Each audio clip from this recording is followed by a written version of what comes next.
We are back in session. So, the next item on the agenda is audience sharing. Is there anybody from our audience that wishes to share? Not hearing any audience sharing. Item B, action on minutes.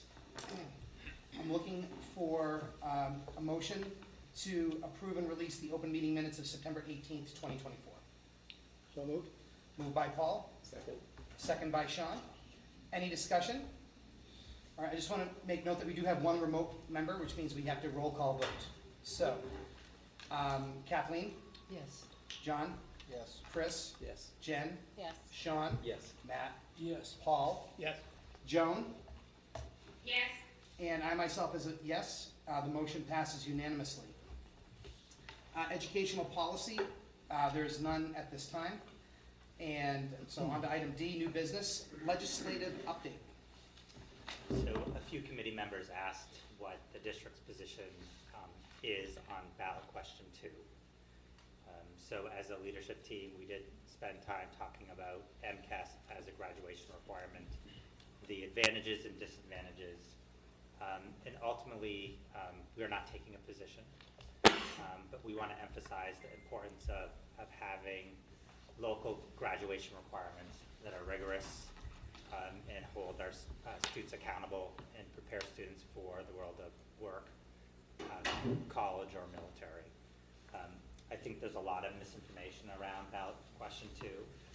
Ballot question 2 does not eliminate the MCAS assessment across the grades that it is assessed, and it does not remove the accountability requirement of each district. So each school still has accountability standards.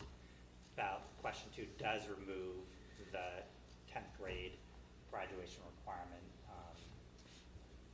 determination. So that is something that, again, I think looking at our local graduation requirements is important.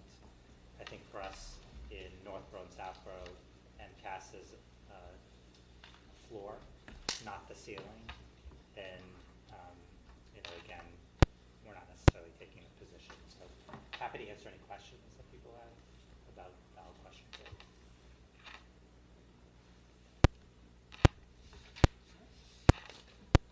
I'm not hearing any questions or discussion. All right, thank you, Rick. Next item is report of the resolutions committee. So in the superintendent's memo, I did highlight and summarize the resolutions. There are 10 resolutions that will be discussed at the MASC-MASS conference. Of the 10, I did highlight the resolutions that I think are important to take a position on. And again, those are included in your packet, and I'd be happy to speak to any of the 10 resolutions. So I guess my question for the committee would be, are we interested in taking a stance on either the highlighted items that are listed in the superintendent's memo, or any individual one, or none at all? I don't think in the past we've actually really taken any action on these, but I think we could certainly entertain any ideas or motions. Kathleen? I'm interested in the influence of the resolutions in the State House. I presume that's really the targeted audience. Yeah, so I think resolutions take quite some time to be able to actually be impacted and be implemented. So I think the first step in the process is the MASC-MASS convening the MASC delegation and hearing input and feedback from school committees across the Commonwealth. That really focuses the 10 resolutions on advocacy and how to move those forward at the legislative level. Thank you. I did have a question on number 5, aligning tax authority with required local contribution. I'm not sure I get what that means. And I mean, the required local contribution is going to vary town to town, right? So the local contribution does vary. It is based on each town's ability to pay. I think that the proposition 2.5, the cap is 2.5%. So allowing for towns some flexibility when the budgets are over the 2.5% cap, to be able to increase that. But that's the part I don't get, it increase it to what? Because, I mean, the local contribution is a dollar number, isn't it, not a percentage? It is. So I guess my question is, has this been the experience of any other school districts? Because I don't think it is this one's, where the state has actually increased the minimum local contribution to the point that it's exceeded a community's Prop 2.5? So there are communities that are at the minimum local contribution. So it has impacted Prop 2.5. We are above net school spending, minimum local contribution significantly, so it does not impact currently our district. But for many communities and towns, it is a barrier to really funding education in communities. Yeah, I mean, I like the sound of it, I just don't get how it would work in practice. So I think, again, we've not been minimum local contribution, so we receive well above net minimum school spending from our towns. So it's never been an issue. So we're above that net. So it wouldn't really impact Northville and Southville. Well, it could when the day comes that we need an override. Well, it's two factors. It would be when we were only at the minimum level contribution the towns were giving us. Okay. So that if we were at that, only at that threshold, then we needed an override to fund that amount. Pursuant to our question about ballot 2 or discussion, I see that MASC is looking to dismantle MCAS testing. This is what they resolved for. But as I recall, having been to the conference, that these resolutions have been in the works for a number of years and they're moving forward. Is that correct? My recall that maybe this is not for this year, but this has been in the works, that they're looking for an alternative to MCAS testing? Yeah, so I think resolution number 1, regardless of what happens with ballot question 2, has been an area of advocacy for MASS and MASC for a number of years. I see.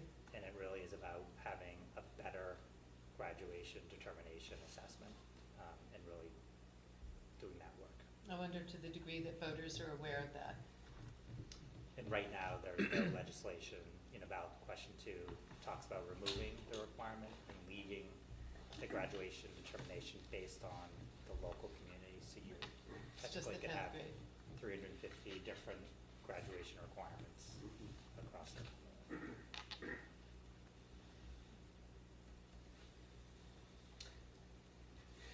Any other questions or comments?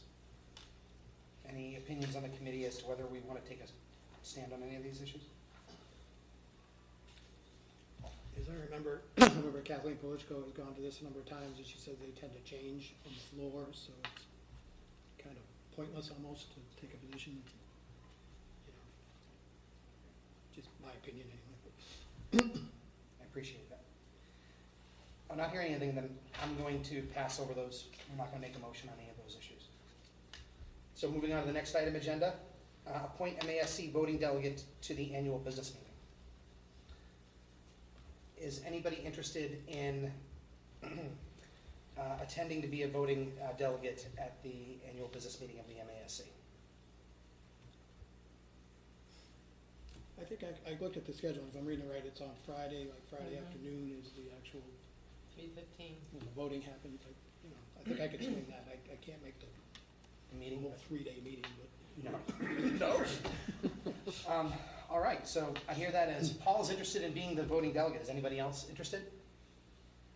Can't get that. All right, not hearing any other interest, we don't need to vote on that, correct? And We we should just- probably vote. We should vote. All right, then I make a motion that Paul Desmond be our 2024 voting delegate to the MASC annual business meeting. Second. Second by Sean. All right, any discussion? All right, we'll do a roll call vote. Kathleen? Yes. John? Yes. Chris? Yes. Jen? Yes. Sean? Yes. Matt? Yes. Paul? Yes. Joan? Yes. And I, Chris, am a yes. Congratulations and thank you very much. All right. I'll mention it. All right. The next item on the agenda is the transportation bid. So I'll turn it over to Becky, who will provide an update on the transportation bid. Sure. So Keith and I have been working to put together an invitation for bids. This is our 5th year of our contract with NRT. If you recall, we did engage in a contract with them for 3 years initially, with 2 option years that we did invoke over the past 2 years. And so this year is the final year that we're able to use that contract. We have been doing a lot of work looking at other districts' bid documents. There are a number of communities in the area who are also going out for bid. I think Framingham, Marlboro, Neshoba, Auburn, and Westboro, I believe, and I'm not sure, I think Berlin-Boylston may be as well. So there are a number of other communities who are going out to bid right now, so we are trying to get that bid out within the next few weeks so that we can really start that process, and we'll have a better idea as to what our transportation costs will look like for FY '26. I will say right now our daily rate for transportation is $375 per bus, and we are hearing other communities are in the $500 per day range, so we're looking at about a 33% potential increase. However, given the competition, we're hopeful that maybe we'll have some luck and it will not be as high as those numbers are indicating right now. Anything that you want to add?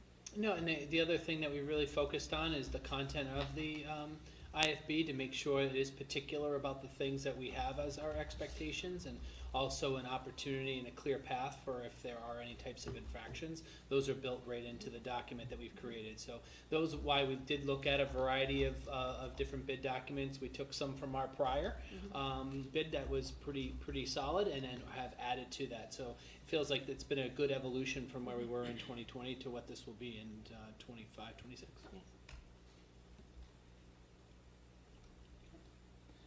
Any questions or discussion? All right, thank you. Joan? Joan? Thank you. Is this, in a write-up here, you say for contract for 25-26, is this a 1-year contract or a 3-year contract? It'll be a 3-year contract, and that 3-year contract would have the ability to be extended for 1 year at a time for a total of 5 years total, just what we just are now finishing up with NRT. So it will have that potential. Okay, that's really good news. Thank you. Thank you for Becky and Keith for all your hard work on this. Thank you. Pleasure.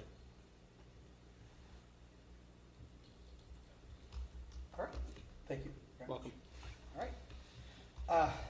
Next is the superintendent's report to the committee. So first is the principal's report. So Principal Bevan. All right, well, projecting here. Yep, there you go. Great, thank you, Mr. LeBoy. You're welcome. So, as we always do, we're going to kick off our principal's report by hearing from our student representative, Amelia Sinclair. Amelia. Awesome. Thank you so much. So we're going to start off with meeting the Student Advisory Committee. So this year I'm the chair, and then I'm joined by Madison Wilson, who is our alternate chair. So if I'm unable to make it to a meeting, she will be here in my place. And Sarah Leonard, Maddie Nicosia, and Maggie Fitzgerald are the other members of the committee. So we came up with 3 main goals for the year. We want to work with administration on finalizing an AI policy for students. We want to improve student involvement in policy work. And we also want to begin middle school outreach so that they know what student government opportunities are available for them to pursue once they reach high school. And then some past and upcoming events. So the Algonquin Writing Center had their brainstorming workshop on October 1st, where students were able to come in and get some tutor help to come up with their ideas for their college essay. And then they had their college essay drafting night, which took place actually last night. And so they worked with tutors to get feedback on their writing. And then the DECA car wash was October 5th. Changemakers for Good presentation for ADL happened on October 7th. And that's where ADL students get trained a little bit on like how to be more inclusive, how to present to classes, and all that kind of stuff. And then the Sachem Coffee House is tomorrow night. And then the Pink Out home football game and Spirit Day was October 11th, where students were encouraged to wear pink to the game and to school. And the senior class sold shirts to raise awareness for breast cancer.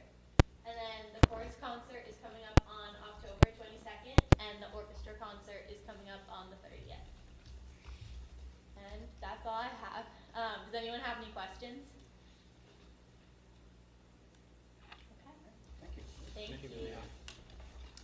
So I don't have a lot to share except for the strategic plan, which is a big one, but I do want to remark that I think under Amelia's leadership and the senior class's leadership, we just are off to a really good start. We're about largely on our way to the end of quarter one, and we're off to a good start. It's been a good school year, and I'm really enjoying working with this senior group.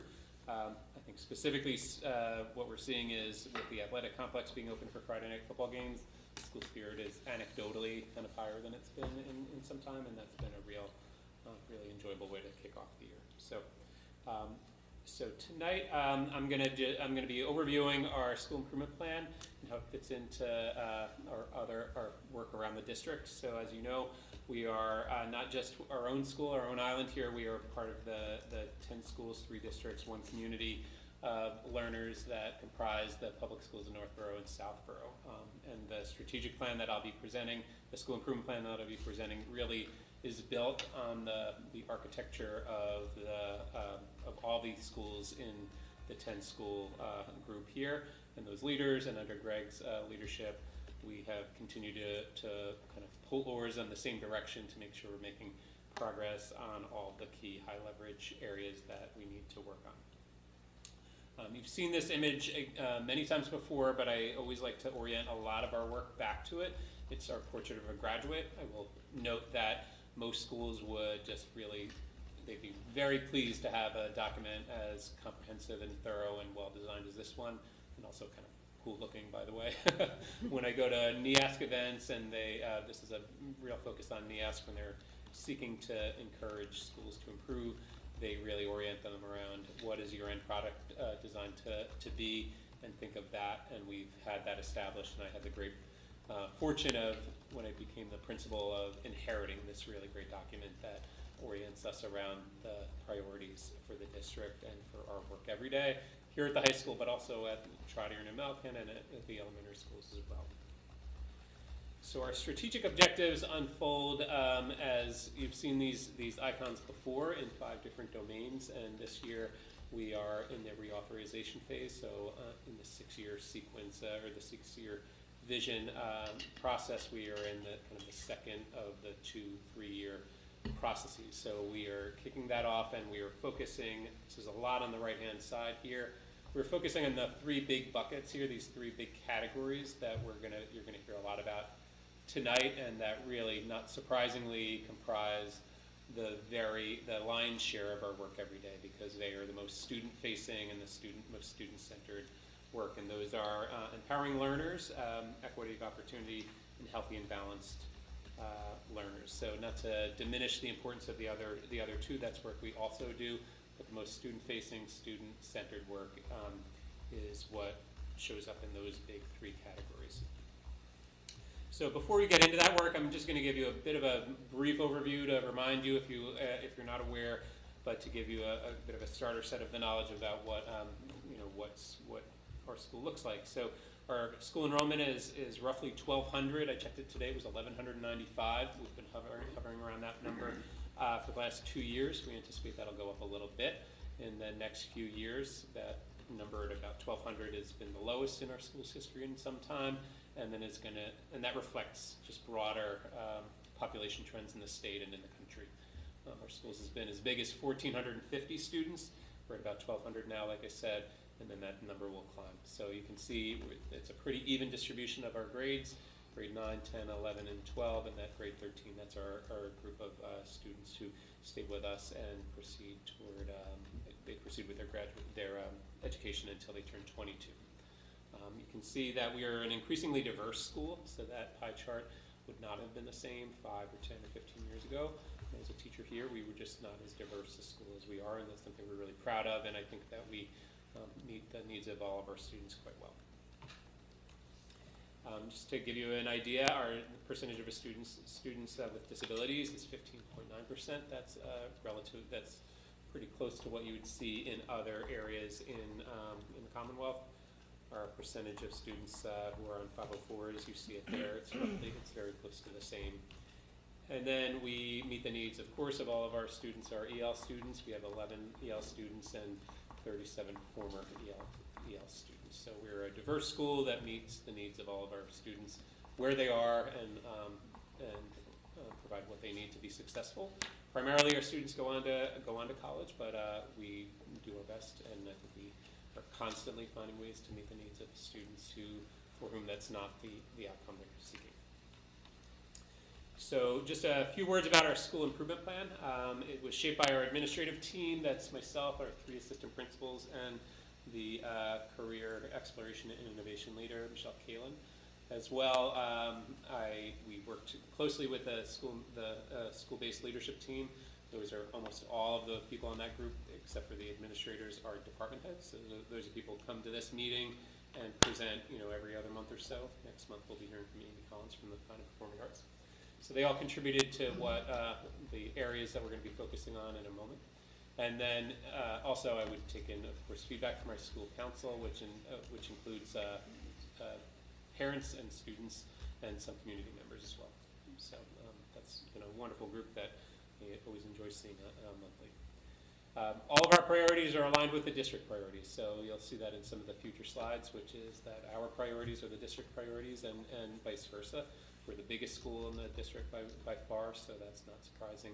But also, I will add, having been in another district, the amount of kind of vertical uniformity and vertical alignment between what we prioritize here at the high school and the work that's being completed with great integrity at the middle school and at the elementary schools is very, it's not in lockstep, but it certainly is reflective of really kind of an architecture that runs down through all of those levels, and it's really quite impressive. Here I just kind of pulled out some of the areas of focus that you'll see weaving through some of the future slides coming up. Under my leadership, I really like to prioritize data-driven decision making. We have the luxury of having access to data tools that never existed and probably would have been hard to fathom years ago, and here we have them, and that's made our work easier to do well, I would say. We are grappling with artificial intelligence, both its challenges, but also seeing some of the benefits it might provide. And another area that we're really looking for is that's going to be a high priority for us this year, and already has been, is creating a more uniform experience for our students through the process of curriculum mapping. So here's 2 of the big goals that fall under that empowering all learners area, and in future slides I'll do the same, which is to highlight some of the keywords that maybe jump out to you. Is that we're looking to identify and implement high-quality instructional resources, curricula, practices that engage all learners with a high degree of fidelity. So high-quality instructional practices is a phrase we use in the building a lot. It goes many years back in our district and is something we believe in with great integrity, I think, in this building.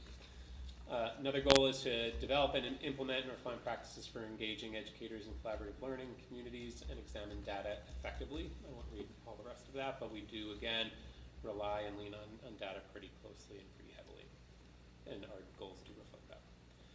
So this is where the real action happens, so that's why I'm going to slow down here a little bit and talk about some of the actions we're taking here in the building and have already been taking to pursue and make progress on those goals. So the first one here under empowering learners, which you have that language there, the initiative is to investigate and select a standardized curriculum formatting option to ensure comprehensiveness, continuity, and alignment. That does build on work that already pre-exists, so we did a lot of work under Atlas, using a program called Atlas years ago, but we've not kind of sustained that work and maintained that as a platform, and so we need to come back to that to ensure that there's a uniform way our curriculum is housed, it's represented, It's recorded for teachers to rely on year to year, but it's also recorded and communicated to families in a way that is makes sense and is digestible and understandable. Key personnel committed to this work are our departments. All members of all departments are involved in this work in some way. Our department heads are very closely working on this work, and that's our SBLT members, like I said, our admin team, and Dr. Reinhorn has helped us with some of this work so far. So this is the kind of task that, if you're familiar with that Eisenhower matrix, it's the kind of task that is important, but we're doing slowly, and we're not, our goal is that by the end of the spring, when NEAS comes for a visit, we're doing this because it's important work to do, but it will also provide a reportable for when our NEAS decennial review comes through. So this was an area of weakness identified by that collaborative conference 2 years ago, or 18 months ago, and this will provide work that's necessary, but also work that we can report out. Additionally, we have already begun the work of and done a pretty deep dive training on Analytic View. It's a data processing and synthesizing platform that's incredibly powerful. Again, another tool that I couldn't have fathomed its existence 10 years ago, and here it's at our fingertips. So the ability for myself as the school principal to have access to really deep pools of data and also synthesized in a way that makes sense to me is very exciting, but now we have that for teachers as well. So here I have that under that bullet. Last year I had access to it, but it was a little wonky and didn't have all the same features it has now. Its accessibility wasn't as strong. This year now we have access to it, my teachers have access to it, and it's very robust and works really well.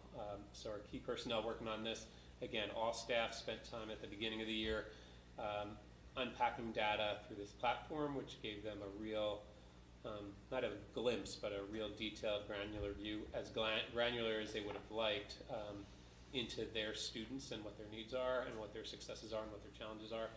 Also a global view of what our school, what our students' performance looks like, what their attendance looks like, what their demographics looks like. Those charts I pulled earlier, just like grab them off of Analytic View, that's an easy one, but you can do everything from attendance to achievement to MCAS to SAT, you name it. We can cross-cut it every different way. It's really pretty wonderful. And cheers to our IT team for bringing that to us, and for Dr. Reinhorn for spearheading that work. It's been a very powerful tool. Two on this slide, two areas that we're focusing under the Empowering All Learners is to develop and implement a policy or possibly multiple policy options regarding AI.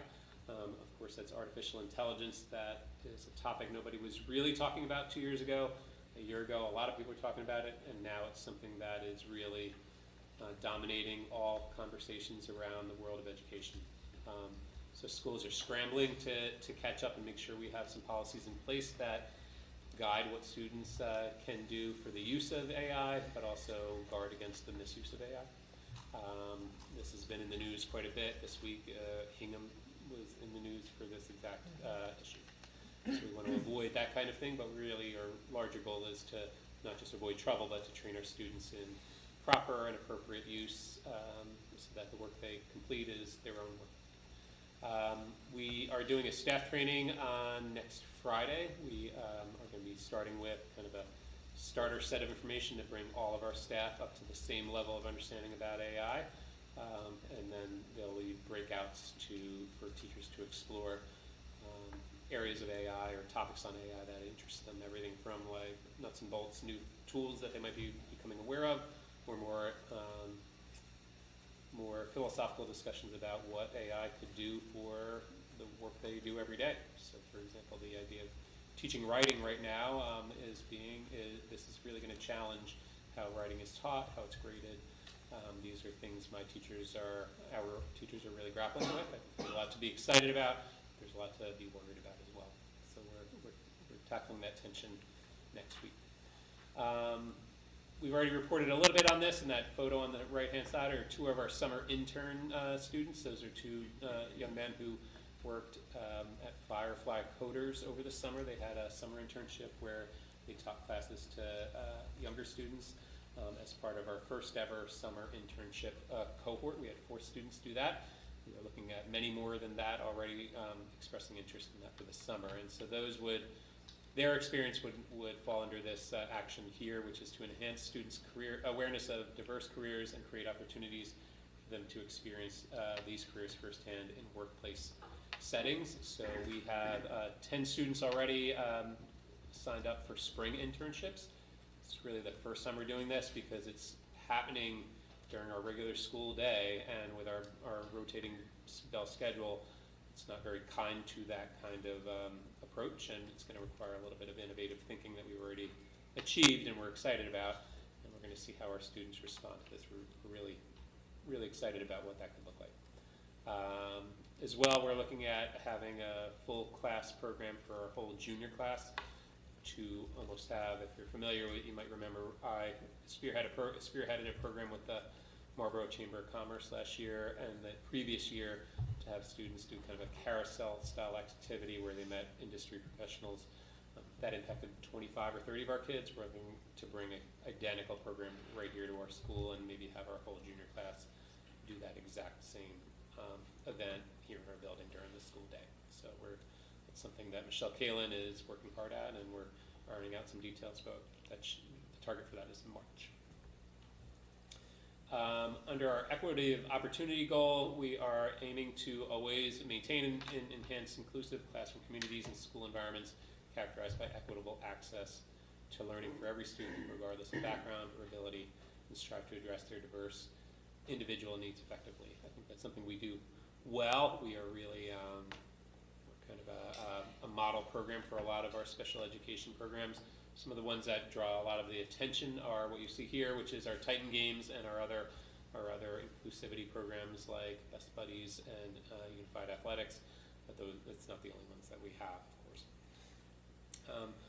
The big area that we're working on here is one that we've been working on for 2 years, and we're going into year 3 of this work, is to continue the work of examining our students' common mid-year and final assessments to see where gaps exist and see how we can close those gaps. So that's work that I think probably will continue to happen for a very long time, because that work will just never be not be relevant or pertinent. So in the middle of the year, for about 6 weeks, our teachers really work closely in their departments to look at our mid-year data to see where they can make changes between the middle of the year and the end of the year to close the gaps that we see emerging by that time. And then lastly, under healthy and balanced learners, this is an area where we create and utilize structured and organized methods for integrating health and wellness consistently within and across all educational settings. So under that, we really have two big actions, and the first one I think probably outweighs the second one. The first one is to implement the revised state health curriculum standards.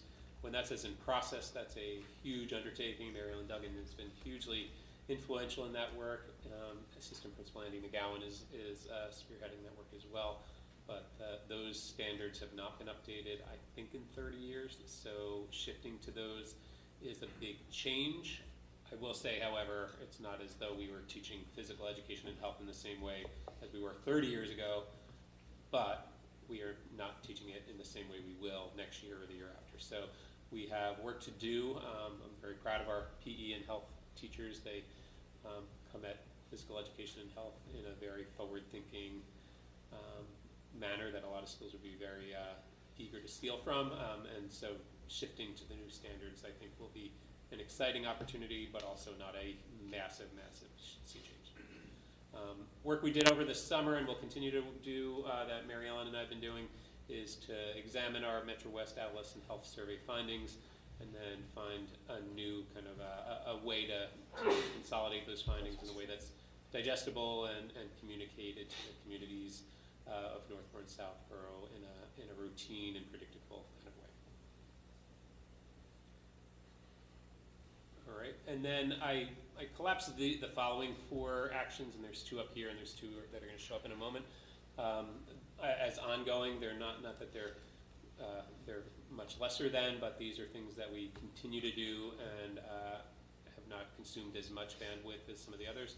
One is to continue the work of universal design for learning, which is an educational kind of philosophy that many of our teachers have undertaken and been trained on in the last few years and are doing regularly. So we're very proud of all the schools in the district. Ours was one where we had a lot of teachers doing a lot of this work, adopting it very quickly. So that work will continue. And that's part of Empowering Learners, which I have in parentheses there. As well, we're looking to expand on and refine mechanisms to empower students of underrepresented populations to address school issues. So that's where Kathy Carmignani initialized at the beginning of last year and has continued, and giving voice to our students who sometimes don't have a voice has been important work we've seen gains on, but in a school where we do not have as much diversity as many other schools, that's a really critical tool for those young people. And then finally, new this year, there are two up here, is to kind of a smaller goal that is more a goal that I'm working on with my department heads, is to create an improved version of peer observation. So peer observation is exactly what it sounds like, but it is newly in the last couple of years a focus of our evaluation process. So creating some structures to make sure that that is a process that's being done with integrity and that is advancing teachers' practice is important, and something we're going to be focusing on beginning next week. We haven't really done a whole lot with that yet, but that's work we're going to be beginning next week. I'm really eager to see and to encourage our teachers to get off their hallway. So for teachers, for those of you who don't know, I think you probably all do know, our corridors are primarily designed by department. So our English teachers all kind of stay in one department. That's where they teach. They all have their own classrooms. They eat lunch there. They socialize with many of those folks, and it's just kind of where they find their home, and we're really encouraging teachers to visit other classrooms off of their hallway to see what instruction looks like in math classrooms for the English teacher or science classrooms for the Latin teacher. So that's work that I'm excited about. And then finally, to develop and refine a variety of student-driven events to reinforce school culture. So that's something we've been doing, and that's mostly stuff I've been doing with our student council, with Amelia and others to boost school spirit. Along with the school spirit often comes higher school attendance. So this is an extension or a result of some of the analysis we did last year of student attendance, and our data on student attendance looks like it's coming in. We're now 6 or 7 weeks into school. It's looking like it's in good shape right now, so we're really excited about that. And so those, I'm sorry, you're drinking from a fire hose here. This was a lot of information all at once, a lot of text, a lot of big ideas and big concepts, but those are the ways we're looking to improve our school this year in the school improvement plan. Anybody have any questions? Jen? I was wondering, and you might have given an example, but if you could, on that, the ongoing, expand or refine mechanisms, what are those mechanisms, or what are some examples of mechanisms that you have to empower students? So what we were finding was that there just was not a real, a good way for students to express how they felt. We have a wonderful school newspaper that I think helps all students understand what's happening in our school, and what Kathy Carmignani did, and that it still sustains itself, is we have a student group where students tackle issues of equity directly. So that group was initially called Unity Beyond Differences, and now they've adopted a new name, and they are working very hard on issues related directly to student equity, and that group did not exist before. And last year was spent like kind of figuring out what was the mission and vision of that work. And they've done some interesting things, and this year they're starting to build on those things. So for example, a very concrete example of this is the preschool. You're familiar, we have a Tiny Titans preschool.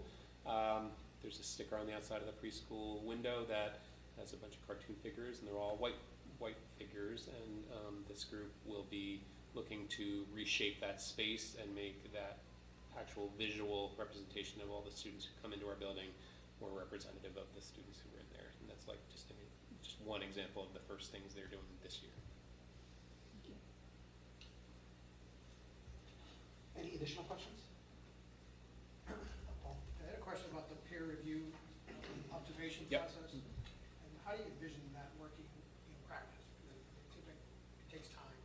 Yeah. Teacher out of one classroom, put them in another one. Yeah, so a lot of it is just on the, teachers do it on their own. So I think without a lot of structure, teachers will just make those linkages together, and they'll find a teacher who they hear is doing something they want to learn more about, and they'll go and visit those teachers.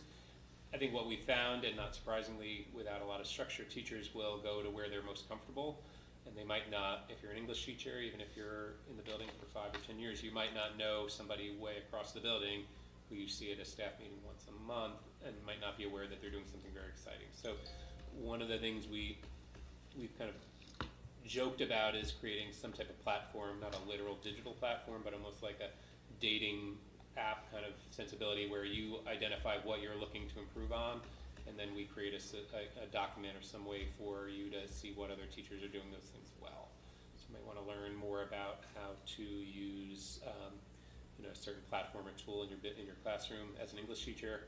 You might come to find out that one of our chemistry teachers uses that regularly, but you wouldn't have known that without a little bit of an assist from the administration or your department heads. We're looking to create something where teachers self-identify what they'd like to work on, and then we help them identify somebody who already does that well.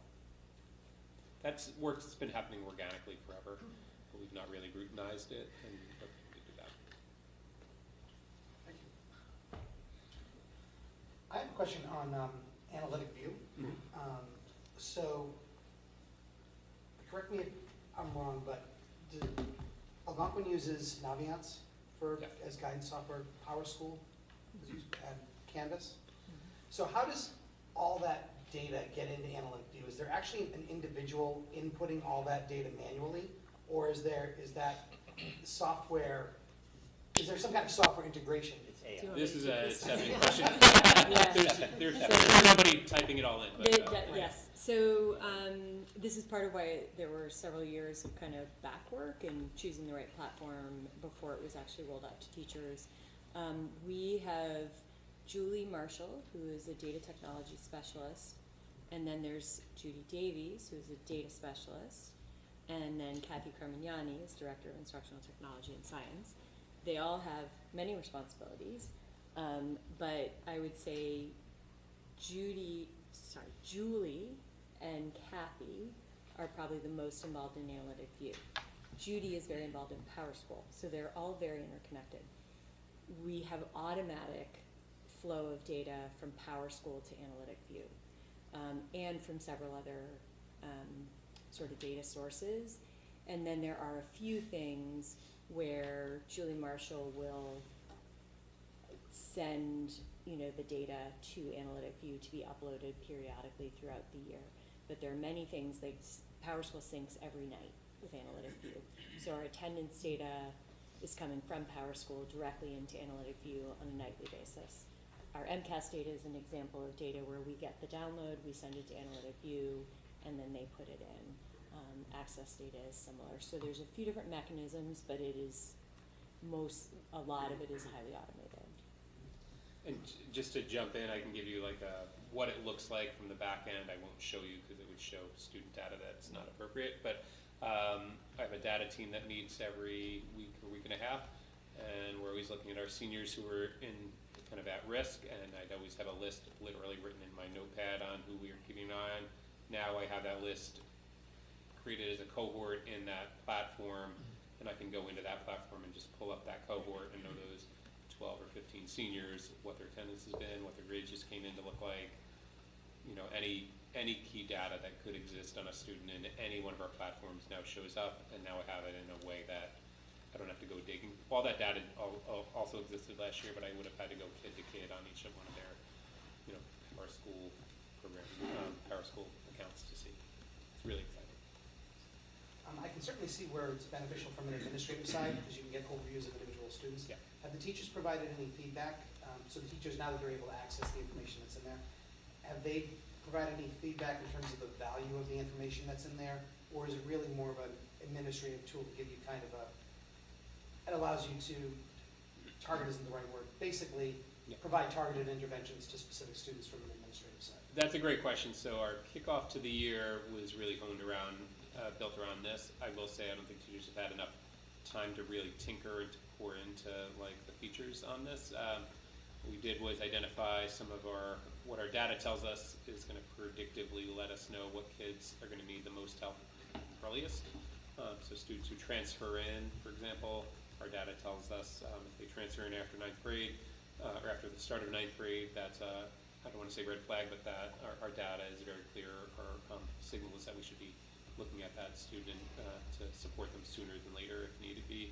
And teachers now have the ability, that's a transfer status is an area that they can sort by. So for example, every teacher can go in there, pull up all their roster of 95 or 100 kids they teach, sort by transfer status, and they'd be able to see when the student entered our school. So for most students, those are students who entered conventionally at the start of 9th grade.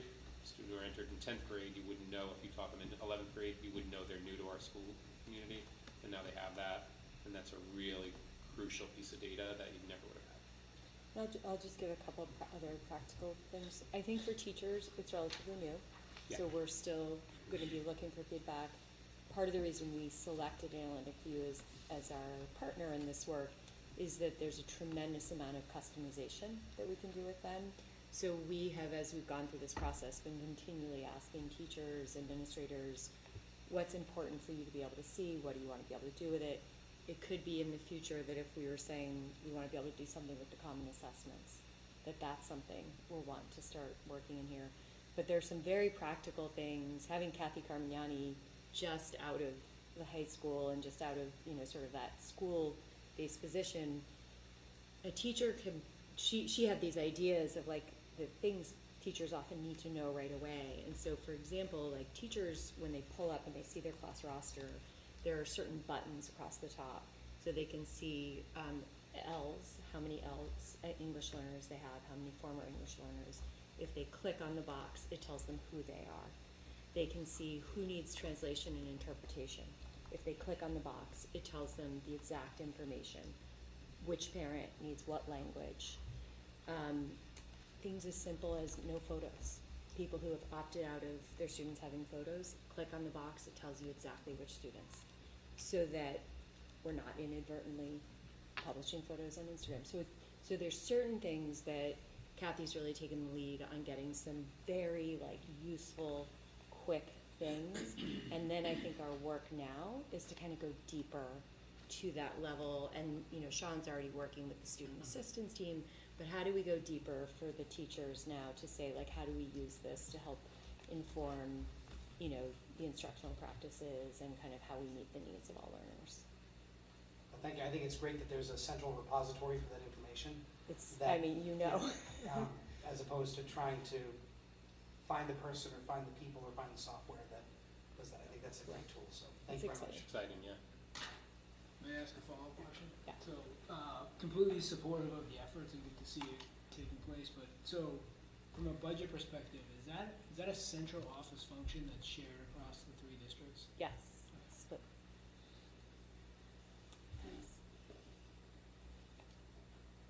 Any other questions? Just another, I guess, tech question, but I hadn't heard about Atlas for a while, so Atlas is separate from all that, it's just curriculum, is that right? It's separate from the Analytic View, the student data. It has nothing to do with that.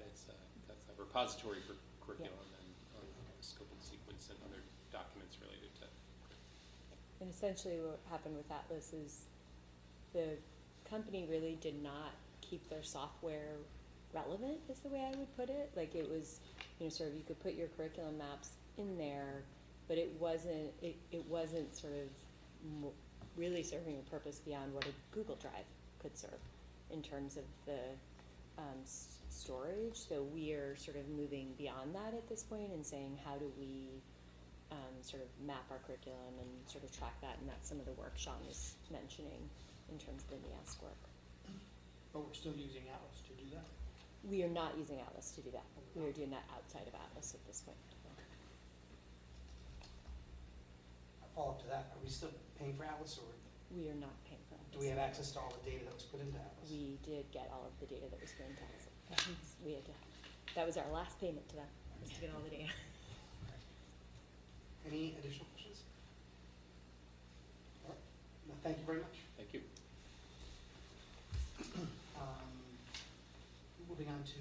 still in the superintendent's report for enrollments. Sure, so your packet is the enrollment report as of September 16th, and the October 1 enrollment number is 1,195. When we look at NESDEC was projecting 1,186, so we have a few students more than NESDEC projections. And in FY '26, NESDEC is projecting a little over 1,200 students. And then also, to Sean's point earlier in his presentation, he mentioned the 10-year outlook. So in 2033, 34, a long way out, we'll reach a peak of about 1,350 at the high school in terms of enrollment.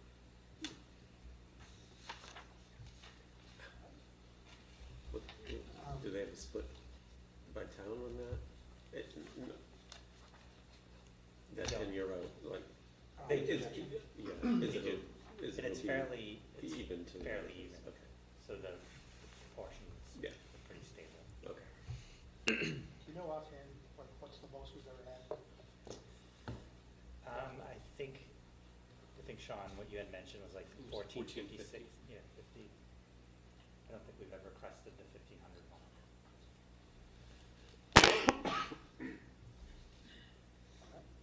Thank you. All right, FY '25 budget line item transfers. I will turn it over to Becky for the budget reports. So I'm actually going to combine the line item transfers and the monthly general fund report because they are so interrelated. First, to talk about the monthly general fund report, this report does reflect the first quarter of fiscal year 2025. And year to date, we have expended $5.1 million. We also have encumbrances that total $21.9 million. And as I had reported to the committee last month, that figure mainly represents those salaries that we anticipate paying throughout the course of the year, as well as some of our contractual obligations for our health insurance and those sorts of things. The ending balance as of September 30th was $854,000 or 3.06%. We are slightly lower than where we were at this time last year. We had 1.3 million last year and a 5.15% budget remaining. I will say though that the financial team, like we've really been looking at the regional report. I'd say on a weekly basis we're going through it, we're checking our encumbrances, and I really feel confident that this budget is reflective of where we anticipate our expenses to be for this upcoming year. We are continuing to work on that heating cost. Our rates are about to go down as of the end of this month, so I'm hoping that once we have a few I'd say invoices under that new rate, that we'll have a better sense for where we will look for our heating. In terms of the function codes that are overexpended, I did provide the committee with a report of those 5 function codes that are new from last year. The first line is for custodial salaries, and just to give a little bit of a background, like our transportation contract, we were actually in the final year of our contract for our vendor for custodial services here at the high school. It was a 3-year contract, and this was the final year. Unfortunately, on July 2nd, I received an email from that company stating that they were going to be going out of business as of August 3rd. So we needed to produce a procurement and find a new company pretty quickly over the summer so that we would have those services in place by the end of August. We're pleased with the company that we have selected. So far they've been working out great. However, it did come at an increased cost to the contract than what we had anticipated based on what we had signed 2 years ago with the other company. So that overage is reflective of this new contract amount. The other line item. Sorry. Oh, yes. I thought we had our own. We share it. We do have our own custodians for each of the shifts, but it's supplemented with outside services to help complete the cleaning on a daily basis. We actually do that throughout all 3 districts where Yeah. we have some supplemental services. So Not in every school, exactly. but in all 3 districts. And it does help the custodians that are employed by the district to get to some of those projects that need to be done versus worrying about the cleaning of the classrooms and the bathrooms at night. So the contracting company is because it's overflow, or is, why wouldn't we want to insource all of it, or what's the rationale of having the extra? It's a nice balance between having our own people that are employees of the district combined with the outside service. So one of the benefits that comes up is that if someone is not available to work, if they're sick, or if they're on a medical leave of some type, the company is obligated to provide a substitute so we don't miss a beat. If they were all our employees and we were dealing with vacation time and sick time and things like this, things might suffer from time to time, especially with a large building like this. That's just one example.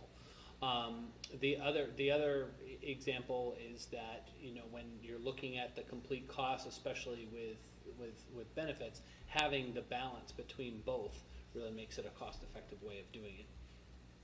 I would say the other piece to that is, in this contract, we also included, so if we had any additional cleaning needs that, good point. you know, where we needed to bring in some, you know, a few more hands to do the work, that we are able to contract with them to bring them in on a temporary basis to help us out. And we do that during the summer, as an example, so we can make things ready for the start of ESY or for just the start of the school year, depending on the ebb and flow of the summer, as one place where that is used. And the building is 350,000 square feet. Yes, It is a very large building. Our current custodial crew could not keep up with just the day-to-day maintenance and cleaning of the building, and it's supplemented through contracted services. That has been historic. We have had that model for the past, I think, 8 to 10 years. Probably 10 years, yeah. And it has served us well. And again, I think we've had great success just making sure our classrooms are clean every day, our bathrooms are clean, the floors are vacuumed for when kids arrive, the teachers arrive every day. And that's more cost effective than expanding our own custodial staff? Correct.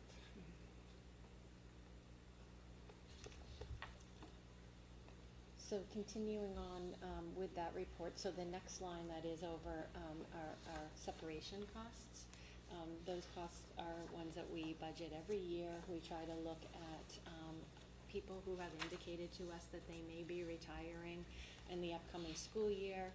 And so we budget in any of those contractual obligations, whether it be an early retirement incentive or a sick-day buyback, whatever they might be eligible for. We did have one person who was not on our radar, who has submitted their retirement, and so that is driving this overage. I will say it's over right now. However, we do have some, as I said, potential retirements budgeted in this line that have not submitted retirement paperwork, so it is very possible that this line may not be over budget at the end of the year. But as of right now, based on our predictions, we are predicting an overage. The next two lines are over because funds were budgeted in different accounts for these two things. One of them, you can see there are therapy services, and it is for a student that we had anticipated some out-of-district costs for. However, we are now providing some other services, some home-based services for that student. And so the money is actually in another account and would need to be moved into that account. And then finally, the last one is for special education transportation, and that is for a staff member who is traveling to an off-site program to assist one of our students. And so this would be reimbursing that person for the cost of their travel to the program. There are also two function codes that I had listed separately that on your report are showing as overexpended, and I just wanted to highlight it because I didn't want you to wonder why I wasn't reporting on that since they are new. Those are There are two reasons for that. One is, unfortunately, one of the expenses was entered into the wrong account code, and as we were reviewing this account, that's when we noticed that, and so we have done a journal entry to make that correction. So it is in the correct account now. And then the second is a timing issue, and that is due to when the payroll was being processed. At the beginning of each fiscal year, Elena Dacco, who is our regional financial coordinator, enters encumbrances in for like our substitute line items or any of like the payroll taxes and those sorts of things, so that we have that money set aside and we know that we are going to be utilizing that. Once she finalizes her payroll, she will then go in and she will make an adjustment to those lines as applicable. Unfortunately, because the report was generated on September 30th in the middle of her processing our October 10th payroll, she was not done with her payroll, so she could not make that adjustment. But now that has been corrected, and so the line is no longer showing at an overage. But again, just wanted to point that out to the committee. So at this point in time, I welcome any other questions on those two reports. Does anybody have any questions on that? Yeah, just a comment, just to see if you agree. So just given the dialogue around the custodial services, fair to say that the staff personnel is about 80% of the cost, and contracted services is about 20%. Looks like a total budget of 700,000. Contracted services about 150. Probably in terms of like a financial perspective, are you talking about from a personnel perspective, like the numbers that we have? Financial, then yes. Yeah.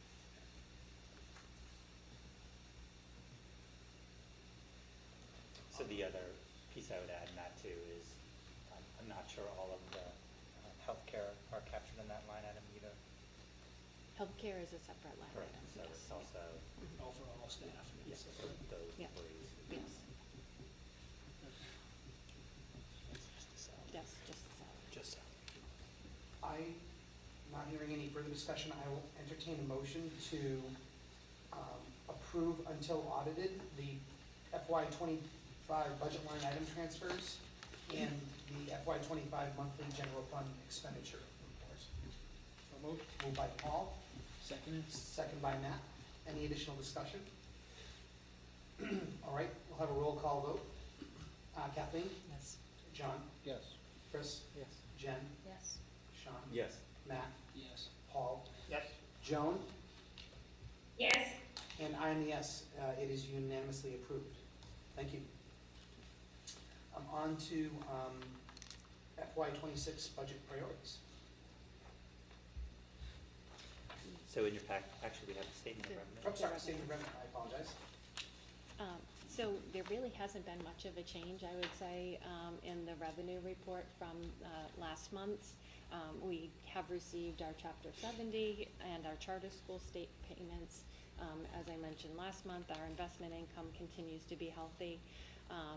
Also during the month of September, we continue to collect our athletic fees for the fall sports. I think the one big item that really is a difference from the August report are the student parking fees. You can see that those have been collected for this school year. But overall, we're a quarter into the fiscal year and we've received 24% of our projected revenues for the year. So I think that we are on track with our revenue projections. And again, down at the bottom of that report also shows our certified E&D amount, and that was certified as of September 9th, 2024. All right, any questions? All right, I'll entertain a motion to approve the FY '25 statement of revenue until audited. Moved by Paul, Second. second by Matt. Any discussion? All right, roll call vote. Kathleen? Yes. John? Yes. Chris? Yes. Jen? Yes. Sean? Yes. Matt? Yes. Paul? Yes. Joan? yes, And I am a yes. The motion unanimously passes. Thank you. All right, now on to Yes. the FY '26 budget priorities. So in your packet is the FY '26 budget priorities, and if they look familiar, that is because they are the FY '25 budget priorities rolled up into FY '26. So the Regional Operational Budget Subcommittee did meet last night with the purpose of really thinking about what the priorities are for FY '26.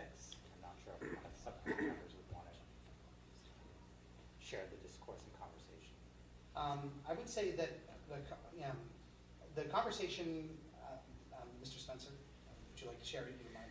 Do you mind? Conversation was, a lot of it was around formatting and structure of what these priorities should look like, and what should be included as like standout priorities versus things we should just be doing anyway as good management. And I think ultimately the way we left it was that this was something to consider going forward, but not that we would actually change the fundamental intent of what is in that document. But would you please feel free to add? No, I think it's a fair assessment. Where we found ourselves last evening focusing on were the items in bold, which was last year a number of items that we intended to provide specificity around some of the, maybe a position that we were focused on, an example of the special education team chairperson, that we wanted to prioritize that in the budget. And or the last line item around developing a sustainable contribution to the OPEB liability, because that's something that we've discussed at some length, and trying to provide that specificity so that, when we went through the budget process, they would either be addressed or considered amongst other things. And so we got into a little bit of a dialogue around where something hadn't been met, whether it be last year or even in a prior year, is it really a priority if we're not addressing it? And so beyond the kind of the point of like the top section, which is pretty much table stakes for, I think, what we believe is a high-performing district, is maybe distinguishing in the priorities those things that we set as core tenets or standards, and those that we, as a committee want to prioritize. Part of the ask of the committee was for the administration and the team to come forward and say, okay, these are the things that we would like to prioritize that are responsive to the strategic plan. And then other items were, as a subcommittee members, and then even all of us can say, is there anything that you think we should be prioritizing? We can add it as part of like the finalizing the budget priorities. As an example, last evening I mentioned some of the dialogue that we had at our workshop around, as a district or collectively as a combined district, should we be focusing on communication efforts so that we're properly communicating both to our students, the families, but then the community at large as to what we are doing as a school district to serve the taxpayers of Southborough and Northborough. So that was some of the way that we discussed it last night. Anyone else wants to add? I think that was a far better assessment than mine. I know we were talking about one of the suggestions that was made was, like for example, related to the OPEB more specifically, was removing that as a budget priority because OPEB doesn't really directly impact student learning. So these are really focusing on aspects that directly related to the students' interactions and family interactions with the school district. I think that's part of it. And maybe the last thing I would add, and this comes from a conversation I had with Greg today after that meeting, is maybe, and this is maybe for something for us all to consider across all the different subcommittees. There was a question of last night, was last night a working meeting, or was it a meeting to get approval to come here and say these are our budget priorities and get consensus amongst this group?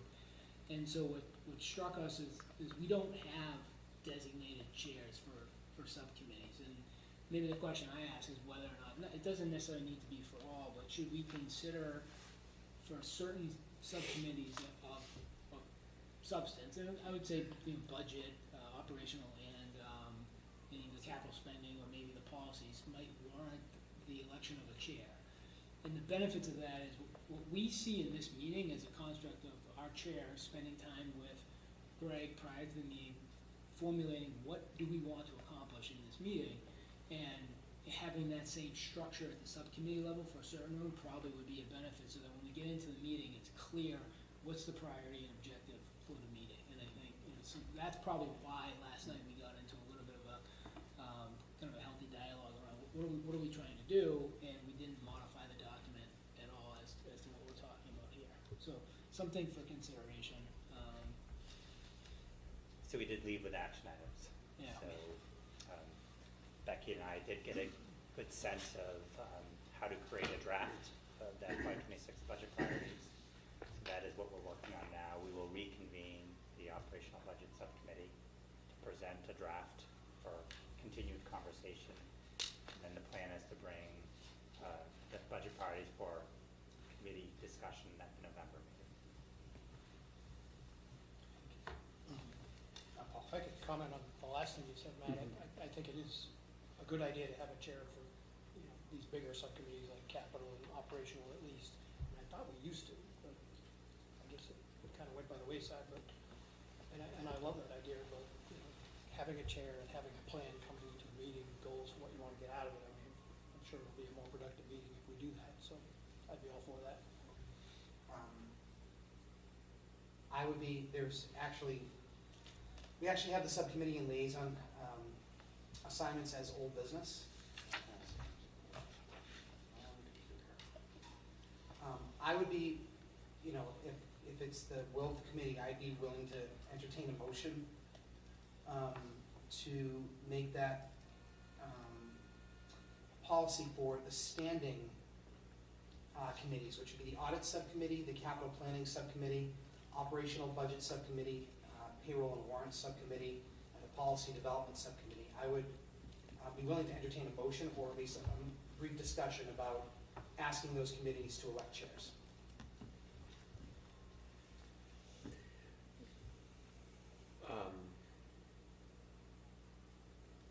Are there any of those committees, I'm thinking of policy one, we often meet with the other two committees. So how would that affect? So I think we should, the other committee should entertain a similar model. Yeah. And then we can rotate when it's a joint policy subcommittee meeting, for example, we can rotate through chairs. So if we have a chair of the regional policy subcommittee, and then that chair will take 1/3 of the joint policy subcommittee. Is this something we should take up now, or at a combined? What would be most effective? I mean, I guess I have two thoughts Yeah. that I don't mind sharing, because I think it is a great idea. Mm-hmm. We could ask the policy subcommittee to come up with a policy for that, or we can just vote and just ask those committees here at this meeting to elect the chair. And it's just strictly for organizational purposes.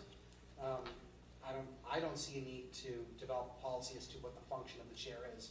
It would just be what the function of the chair for any meeting is. Yeah. So I'm willing to entertain further discussion on it. I think it merits discussion or a vote. Matt? So I'm supportive of the subcommittees electing the chair. The only other alternative I could come up with would be for the committee at large to vote. But I think generally we find ourselves supportive of the subcommittees anyway, so I like your idea, just offering an alternative. So I have a question. You and I talked about this afterwards, and I don't necessarily think that we settled on getting a chair for it. I guess my observation as was at my first operational subcommittee meeting was that it was less of a committee meeting but more of a working group. And so that was my observation. So is your supposition that the chair does all the work and prepares it for the subcommittee? My supposition would be that the chair organizes with the superintendent or other administrator what the topics will be and what the intention of the meeting is.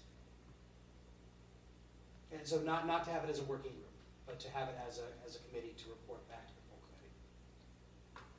That would be my intention, or how I would envision it, yes. So would that create more meetings and administrative work for you?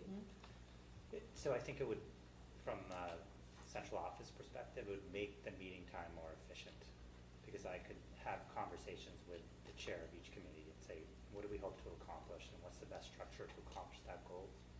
It could be that, it's a working session, but with structure. So we're using our time wisely. I would Yeah. suggest, sorry, want to take No, it, no. Joe? I would suggest that if they're going to go to policy, that it would be helpful for the responsibilities of the chair to be noted. In that there's a preview, there's the meeting, and then there's some sort of review after that, just to ensure that that is consistent across the subcommittees. Joan? Yes, thank you. I know that also another role that I chaired several years in the past was that Greg and the administrative staff would then know who was being in control, not in control, but who was leading that charge of that meeting. So as soon as we got together, there was 3 or 4 of us on the capital planning or operational, we knew who was going to be the chair and who was going to be leading the discussion, taking the votes if they were necessary, and then also who was going to be taking the minutes. It was more of an organizational thing, which helped to allow that meeting to go even a little more expedited in time. Thank you. I'm fine with that. I'd be willing to vote now. All right, I will entertain a motion to ask, sorry, Paul. What was that payroll one you mentioned? It's listed as a standing committee. It's not really a committee, it's really just the individuals that sign the payroll and warrants on behalf of the school. I'd suggest we leave that off. Yeah, Okay. yeah. All right. All right, so I will entertain a motion that at the next subcommittee meeting for each of the following standing committees, audit subcommittee, capital planning subcommittee, operational budget subcommittee, and for the regional representation on the policy development subcommittee, that they elect a chair from amongst their members. So moved. Moved by Paul, Second. second by John. Any further discussion? Sean? So are, all of those except for the policy one are specific to region? Even I think amongst, the way I made the motion was that you, amongst the regional members of the policy committee, Okay, that you will elect essentially a chair amongst yourselves. okay. So how you choose to run the meeting would be between you and the other school committee representation, but that way you at least know who is on behalf of the region, representing the region. Okay. Oh, sorry, can I, so are there Yeah. multiple chairs then? No, Yeah. well, One not, you could have a chair that's the Southborough or Northborough committee? I'm just confused about Yeah. no, in other words, well, because the policy committee meetings are joint sometimes. Yeah, Right, So they'll have to decide amongst themselves how they're going to, we can't direct the joint policy committee as to how they're going to function, but if the policy group meets as a regional committee, in other words, only as the region, Yeah. they can have a chair amongst themselves. So we will not have 3 chairs chairing the joint policies. yeah. We will, Has this come Could up if at the that's what you other, want. we could. has this come up at the other, committees? I doubt it. I think we've had similar issues where, not issues, but Yeah, challenges yeah, yeah. where the meetings aren't as efficient as possible because we haven't really done some Yeah. pre-planning. I love the idea, I just wanna make sure, kind of like being a good neighbor to the other committees, you Oh, know, yeah, no, and would like to get that in place for the policy committee in a supportive manner without, like a directive to them or something. And I can but, give you know. an example, so the joint policy subcommittee, so oftentimes we start the meeting by asking anyone if they want to chair the meeting. Yes. Right, that's I literally how we totally set know. it. So let's say, does anyone want to chair the meeting, and then, Northborough and Southborough say, well, let's have the region chair. You Yeah. have an elected chair to chair the meeting. Yeah. Any further discussion? All right. Do a roll call vote on the motion on the table. Kathleen? Yes. John? Yes. Chris? Yes. Jen? yes. Sean? Yes. Matt? Yes. Paul? Yes. Joan? Yes? And I am a yes as well. The motion passes. Thank you. So next in your packet is the proposed budget calendar. I will note 2 dates that have been added, actually 3 dates. The Southborough Town meeting was selected by the Select Board. That is on April 7th, 25. The Northborough Town meeting is on April 28th, 2025. And Southborough scheduled a Southborough Special Town meeting for the purpose of discussing the Neary Building project on May 10th, 2025. FY '26 budget presentation, Becky?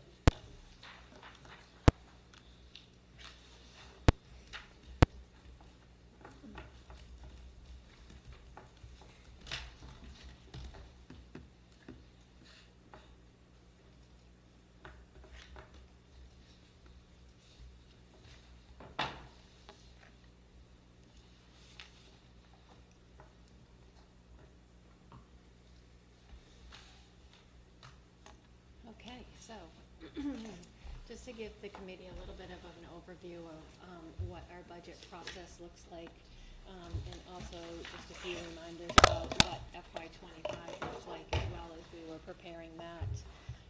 The first slide, I just wanted to highlight, and I've spoken about this in previous years, but I think in municipal government, really there are two types of budgets that we probably most frequently hear about, and those are level funded budgets and then level services budgets. A level funded budget would be the scenario where you're taking the same amount of money from one fiscal year to the next fiscal year and having to make do with those same funds. So in this type of a scenario, you really would be making drastic cuts. You would be reducing services. There would certainly be no new positions or new services because we would need to meet those contractual obligations that we have already in order to cover those. The next type, which is our level services budget, is where we have the same type of services that we are providing in the previous fiscal year, and we are increasing our budget in order to provide those same type of services. That would be just enough to cover our salaries, again, our contractual obligations, and we would not be talking about any new positions, programs, or services. I do think that at the region, we have really been able to add some programs and services over the past few years. I think Michelle Kalin and her work is a great example of some of the work that we've done here at the high school. So we have been able to be a little bit better than a level services budget. We just talked about the fiscal year 2025 budget priorities, so I don't want to harp on those. But just to give you an overview of what the process looked like last year. So when we first started out, we had our initial budget requests that came into the finance team, and those came in October. And I will be getting our responses for this year next Wednesday. So a week from today, I'll really start to process the FY '26 budget. You can see that the initial budget request was just over $30 million, which was a 2.88% increase over FY '24, or $3.4 million increase. We then applied our circuit breaker right off the bat to that to come in at our preliminary budget that was presented to the school committee in December. And that budget was $29,332,000, which was a 10.31% increase. After that, we continued to have conversations with the leadership team here at the high school, with our central office leadership team, and then also with the operational budget subcommittee. And we were able to bring that budget down by $1.4 million, and we presented a revised preliminary budget in January of $27,871,426. That number actually ended up being our final budget that was recommended by Greg in February and approved by the school committee in February and ultimately at both town meetings. And then our historical budget increases. So I wanted to show you, since FY '20, where our budget increases have been. For the most part, we're, I'd say, within about a 3 to 4% increase. We did have 2 years that are more outliers. The first one would be FY '21, where we had a 1.5% increase. For those of you who are on the committee at that time, you will recall that we had an approved budget. At that point, we had not gone to town meeting with the pandemic We weren't sure what the financial climate was going to look like in FY21, so we really worked to get that budget down to a 1.5% increase for FY21. And then last year, we were a little bit higher than we normally were with a 4.82% appropriated budget increase. When we start the process of developing a budget, we're really looking at what we think those impacts are going to be for that fiscal year as we're working on that. In FY25, we had identified both general education and special education transportation. With special education transportation, we knew that our contract with ABC, or Assabet Valley Collaborative, was coming to an end, and they were going to be going out for bid for that. So we knew that that was a real variable for us. Special education out of district tuition, that I think is always a variable for us, just because there are new students who move into the district or who are identified, and couple that with a 14% increase in FY24 on those tuition costs. So we were still working with those numbers as well as any increases for FY25. Health insurance was also an unknown. We ultimately ended up with a 7.9% increase, but that continues to be something that we'll watch for FY26. And then our supplies and material costs, we were still seeing the lingering effects of inflation last year. Many of the materials that we were purchasing were much higher than we had seen in previous years. And then lastly, that year marked the last year of our ESSER funding. So we no longer have ESSER funding as of September 30th, 2024. And I'm happy to report that we had fully expended that, I think, prior to the end of FY 2024. So 26, the list looks very similar, with the exception of crossing off ESSER. We obviously have talked about the general education transportation and the fact that we're going to be going out for bid over the next month or so for that contract, so that remains an unknown and a potential impact.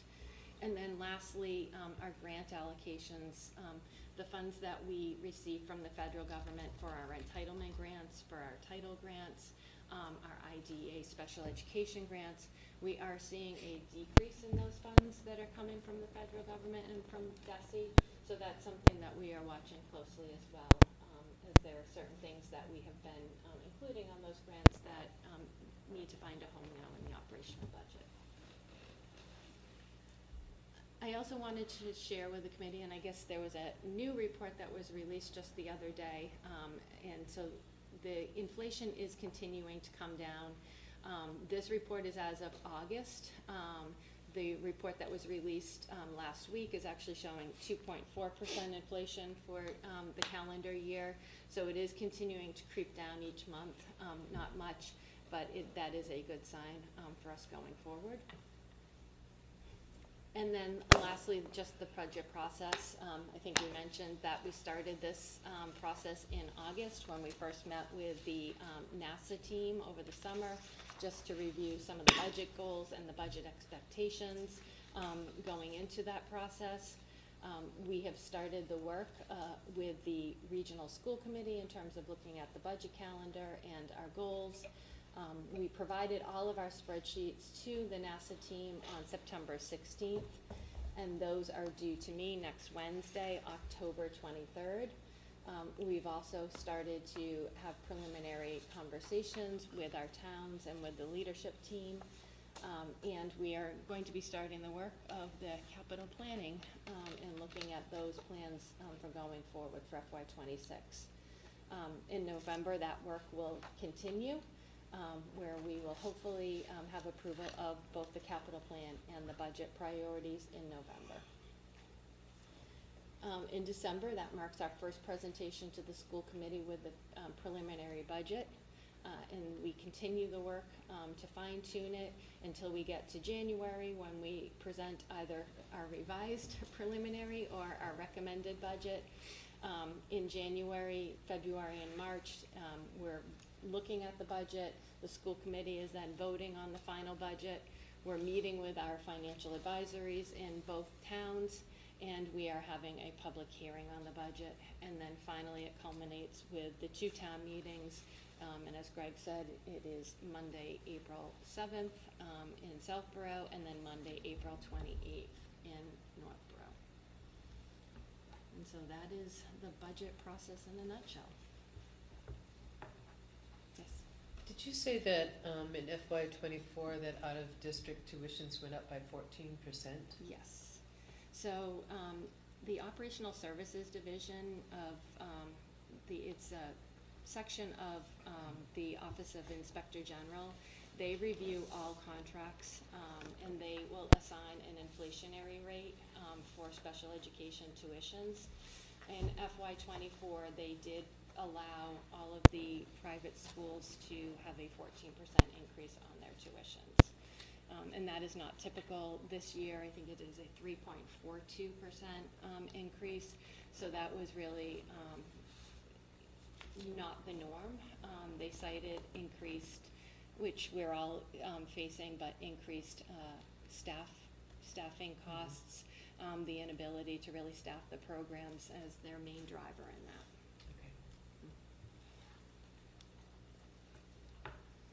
Any additional comments or questions? Thank you, Becky. Next up is FY '25 assessments. So Becky's doing such a great job. We should just have You guys are gonna be Becky. so sick of me. So at the last meeting in September, we talked about assessments, and also that the FY '25 budget was based on projections. We didn't have the actual numbers for state aid, regional transportation. So typically we get those numbers when the governor's budget is passed, which was in July. Mhm. So now we have accurate numbers, and now the committee has a decision to make around what to do with the increased funding from state aid. So Becky, do you want to go over Sure. the And options? Sure, and I did provide the committee with a memo just outlining the two options that that we are proposing tonight.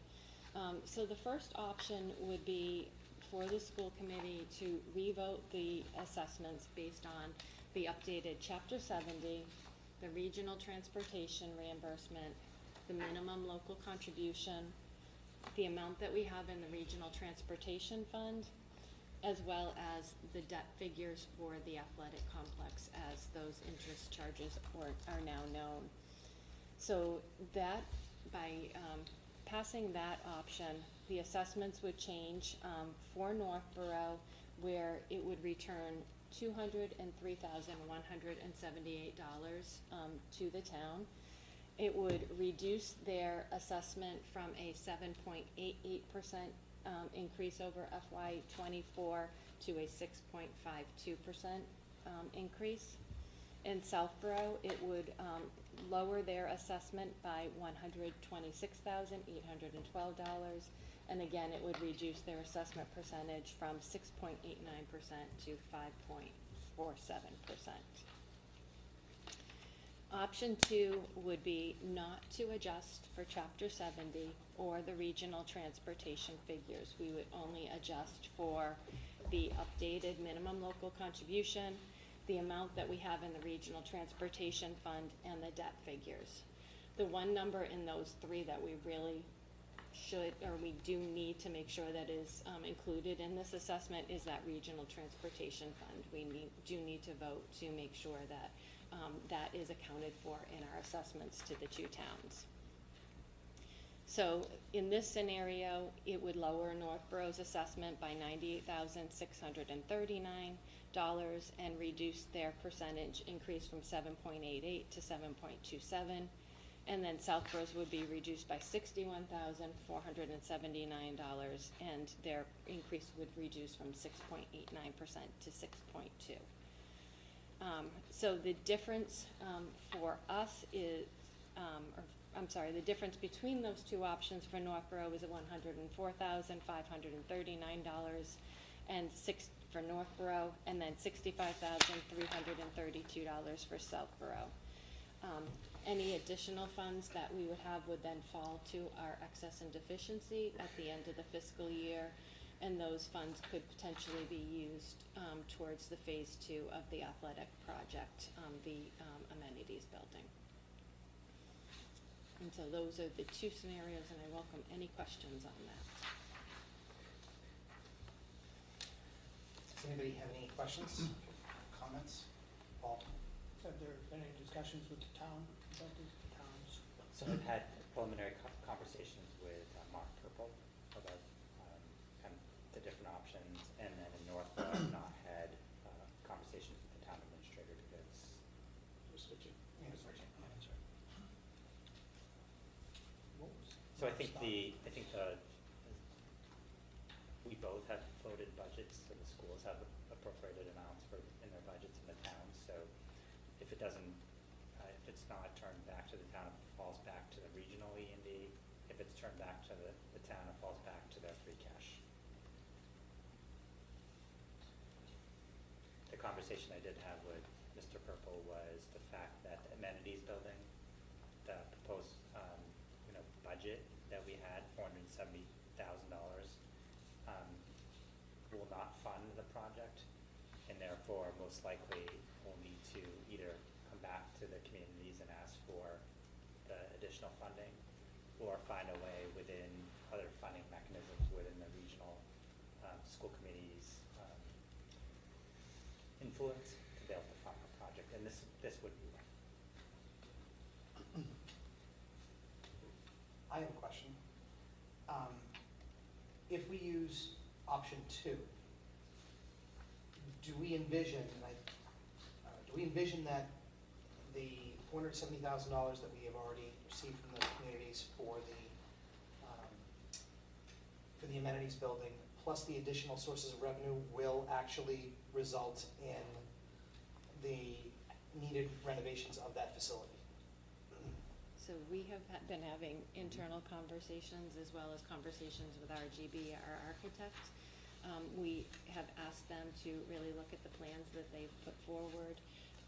We are coming up with some new scenarios where we're adhering to the plumbing codes and the plumbing requirements, and we're making sure that we have the number of facilities that are required, but maybe not doing some of like the changes in terms of like where the window is, those type of cosmetic things, just making sure that we have a building that is functional and can serve the purposes of the community. So we've asked them to amend the scope and focus on plumbing and stay within our budget. So that is what RGB is working on currently. But either way, we could use the 169,000, I mean, we're gonna need the 169,000. Yes. I like option 2 then. Yeah, I would say, just to express an opinion, I like option 2 as well, because in the event it doesn't get used, it goes into excess and deficiency anyway, which we can only use to offset taxpayer impact on the budget for the next fiscal year anyway. Joan? Thank you. Option 2, does that fall in within the guidelines of our regional agreement? Is there anything in our regional agreement that would preclude this from happening? No. Okay, thank you.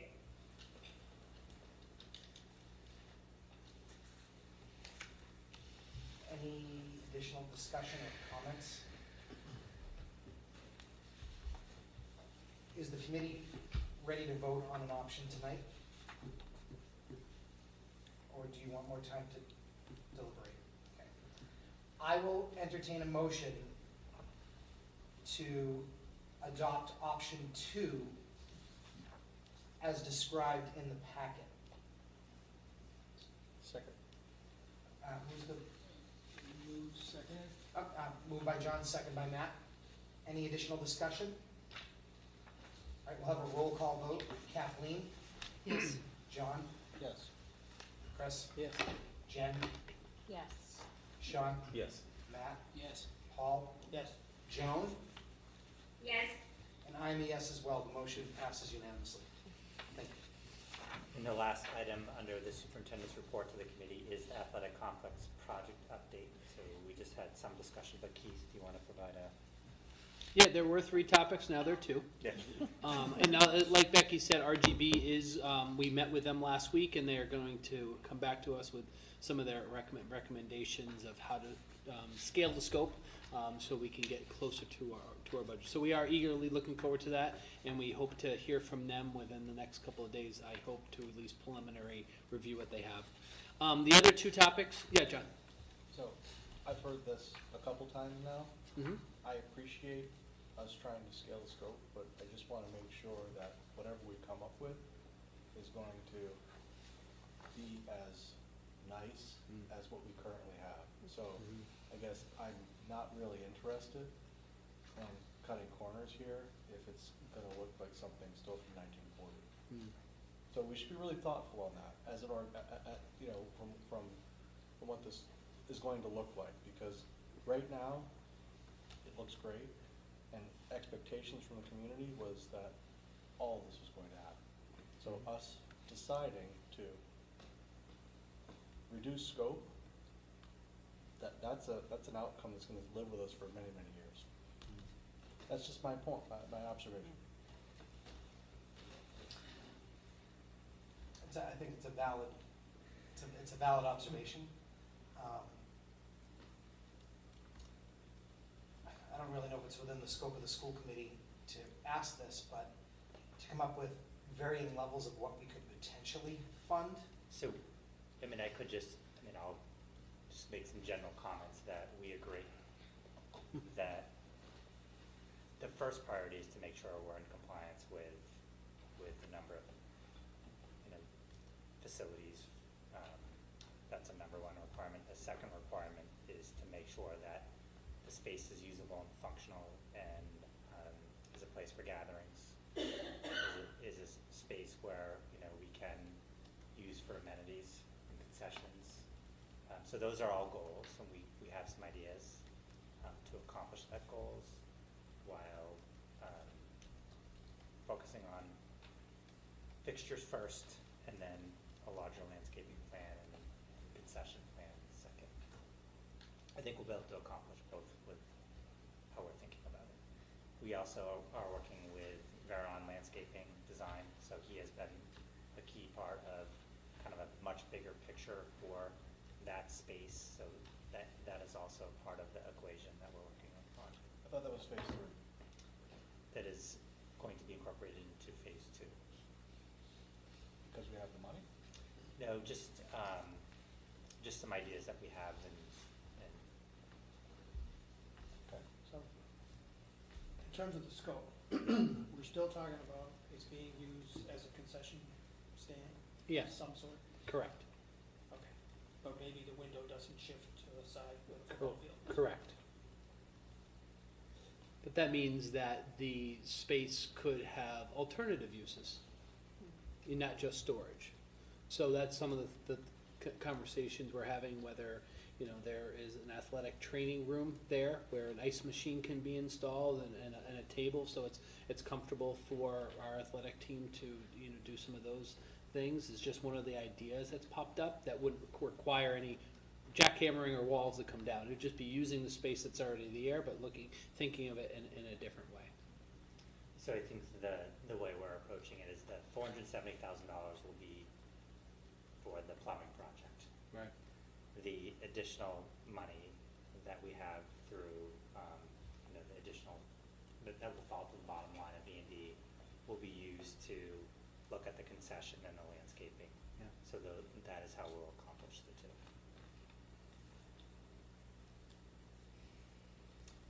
So just in terms of scope, the construction bid alone was the total budget, $470,000, and that was to relocate the concession windows to the other side. So it was significant for what we were trying to accomplish, and we think we can accomplish it in a different way. That was the construction bid without plumbing? That was without plumbing. So it was $1 million total. Yeah, okay. I just wanted, yeah.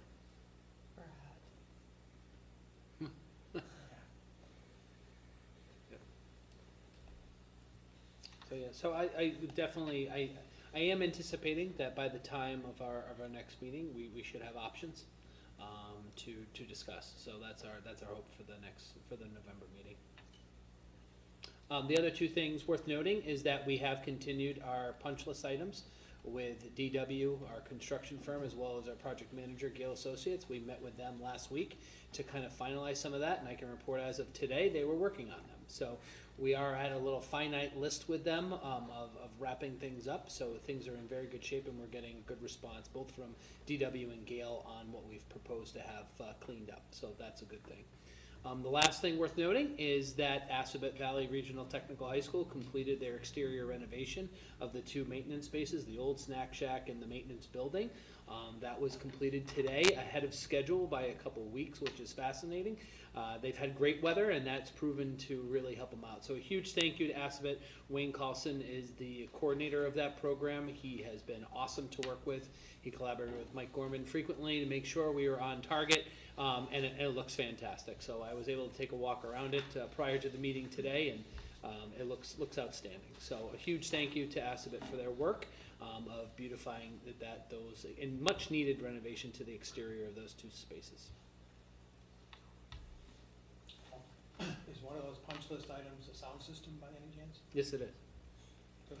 So not for them, but for us, that's something that we are taking care of. We do have a contractor coming out in the next few days to do an evaluation to see what options are available to us. Hopefully it's something as small as a tweak or a repair, and maybe the replacement of a small equipment item, and hopefully that'll be part of the assessment that we gain once they can go up and take a deeper dive into the system. I thought it was under warranty. It was not new. The sound system was was taken down prior to the project and was reinstalled after.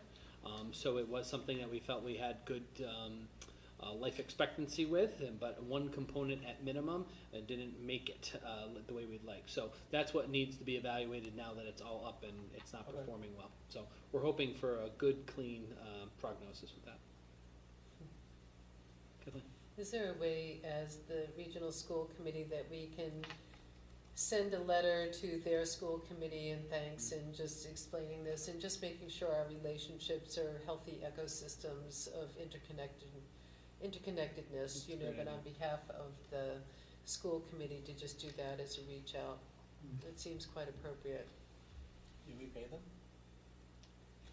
There is a fee. We pay for the supplies and materials, obviously, and then there is That's a percentage. it's a percentage of the total cost of those supplies that ultimately gets moved over to Assabet for their services. But it's very minimal compared to the $1.1 million we were going to pay for the amenities building. Is it common for, like, would it be uncommon for us to make a donation to something that was relevant to them? Like, especially that particular school, I mean, presumably, it'd be nice if those kids could get a $500 gift check for building supplies or something like that. Might be nice. Yeah, I mean, I think that a couple of thoughts. I think it would be nice, but also we are a member of the Assabet Vocational Technical High School. We send kids there. We pay assessments for this type of work. So as much as we want to say it's a great partnership, this is what they do. This is part of their programming, and this is part of how they get back to their member communities. Okay. I'm going to provide lunch next week too. We can provide. So we're going to find them. They're going to be in Southborough next week working with the DPW, and I plan to provide them lunch one of their afternoons. But we will write a letter and thanking. Yes. Getting canes? It's a little too rich. All right, That completes my report, yeah. Thank you. All right, on to old business, 2024-2025 subcommittee and liaison assignments. There have been some updates, and that's included in the packet. I know, John, I think at the meeting last night, you asked that do you wish to be a member of the capital planning subcommittee? Sure. You So were baking. I think you were baking. I know there's currently 4 members with their, No, well, there's plenty of members, so I don't wanna, are you sure? well, it doesn't seem like that. Well, I mean, it is exciting. Sure, yeah. Can we have too many? That would be great. We can't have more than 4. Oh, okay, Yeah, so so no, there's no room. To go with the That's meeting. fine, thank you. All right. Okay, moving on to solar update. So at the September meeting, we did present the addition of a solar array on the roof here at Algonquin. And we did receive some questions from committee members after the meeting, after it was voted, that allowed us to kind of dig a little bit deeper into the power purchasing agreement. So I'll turn it over to Keith to just talk about some of the findings and some of the changes that we think are require a revote from the committee. Great. So I do have a couple slides, and it wasn't quite ready yet for your packet. It's going to be probably pretty dense, so don't worry about it too much. But what we're looking at is the second phase of our solar array. This is the language change that was found and adjusted. So on the left was the original proposal, which essentially what it did is it made it the expense of us to remove and then replace the panels. What we were able to do is adjust that language, and it is highlighted on the right side, so that it would be the provider's responsibility to do the removal and reinstallation of that. And as you can imagine, that does have an expense. And in this particular case, that was a delta of $500,000 for the removal of those panels, and then the reinstallation of those for the purposes of a roof replacement. So one thing that's important to note, we did talk about last month, is that this section of roof, we got an updated report on its stability, and we're going to, at minimum, get another 7 years out of that roof space before it needs to be replaced, and hopefully even more. So, Greg, we can pop on to the next slide.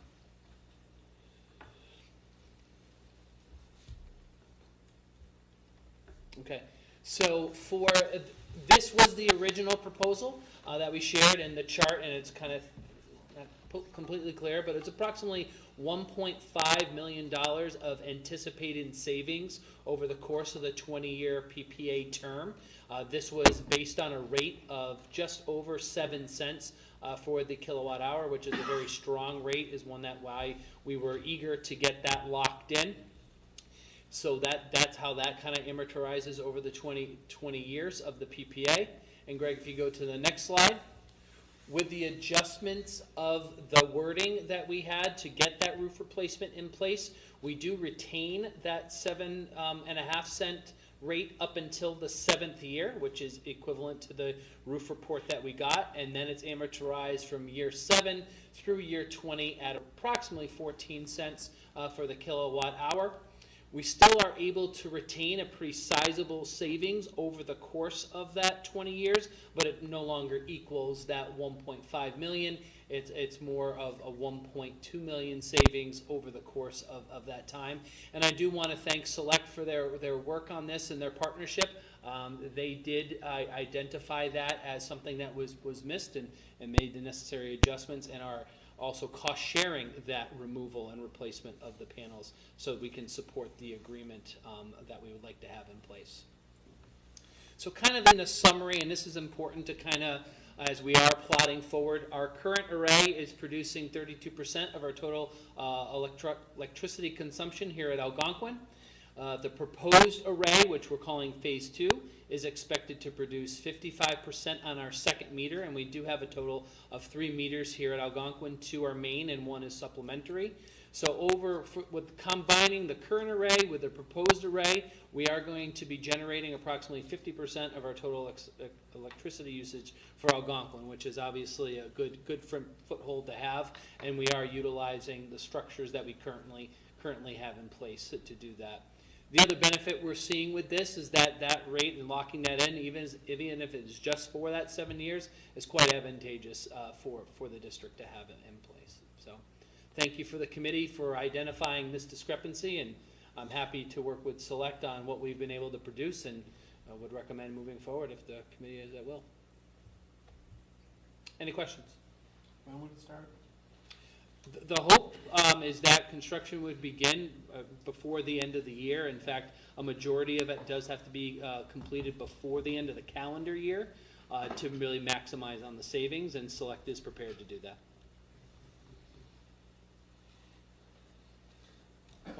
said we'd share in the cost of removing them That's right. if we have to. So how much are we on the hook for? It's, roughly? So it's the difference between the 1.5 and the 1.2.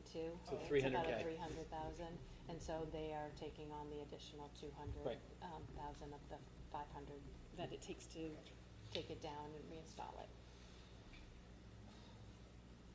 And that's, so in 7 years, we're going to have to encumber that? yes, well, for the purposes of the agreement, they have to amortize it for the full 20 years.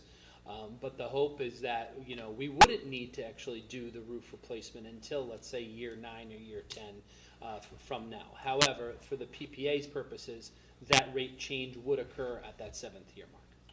But the point is, we're not gonna encumber anything, it's just part of Right, the it's just agreement. Correct. We're not Yeah, gonna write a correct. check. Yes, Thank you. yes, Good point. yes, We're not yeah. writing a check. Yeah, Okay. exactly. Thank you. No. So- Okay. Deal.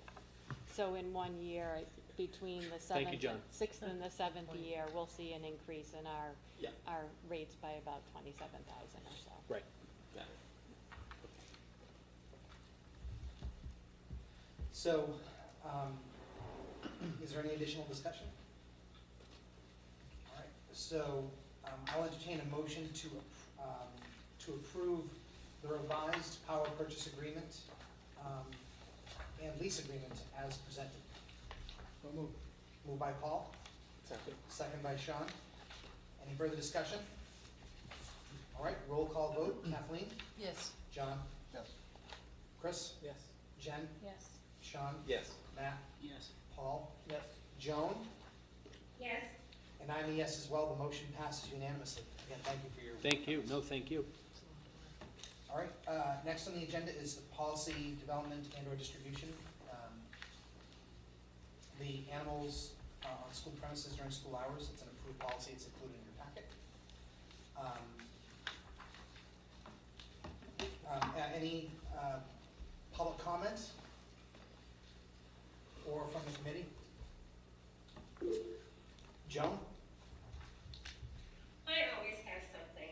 I'd just like to say that on Saturday, I have a council of agent meeting in Northborough as the representative, the liaison from the Northborough School Committee.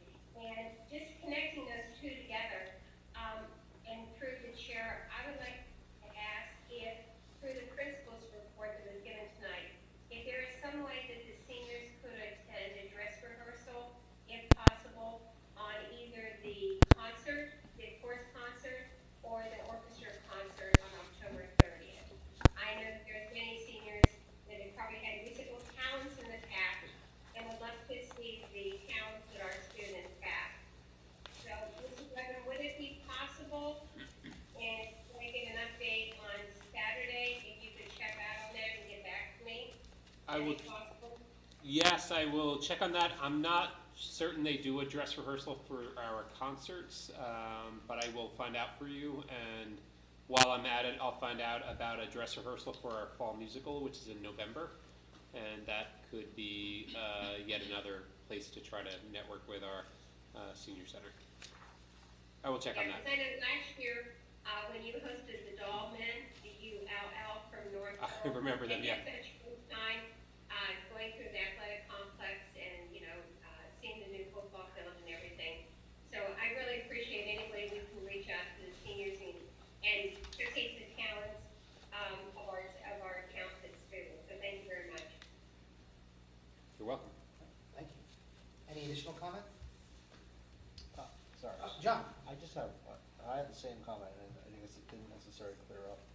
So, if the dog or the animal is in the car when you're dropping off, is that on school grounds? Yes. So, So if your dog is in confined car, I think you are fine. it's just not clear. Okay. I think, just to comment on this policy, the Joint Policy Subcommittee is going to be taking this policy up again, and making some modifications, so we will take into account some of these areas that are not clear and make updates.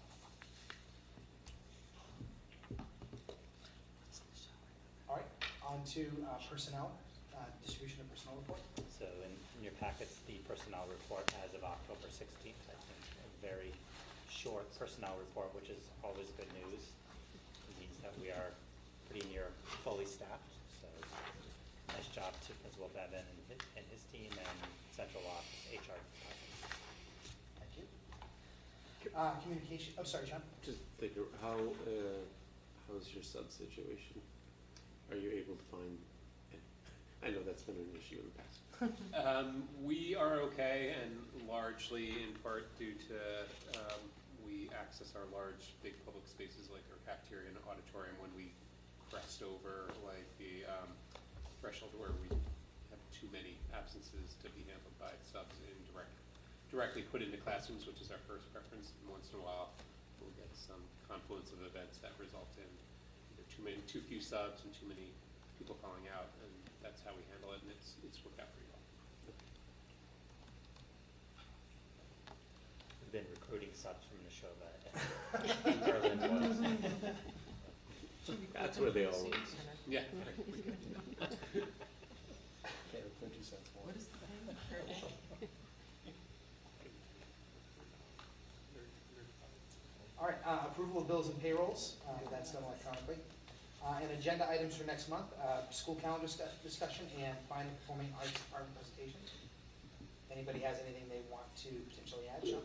Some point, the fees, and just to, I mentioned that, I think after last meeting, but just to put it on record somewhere in the next few months, yeah.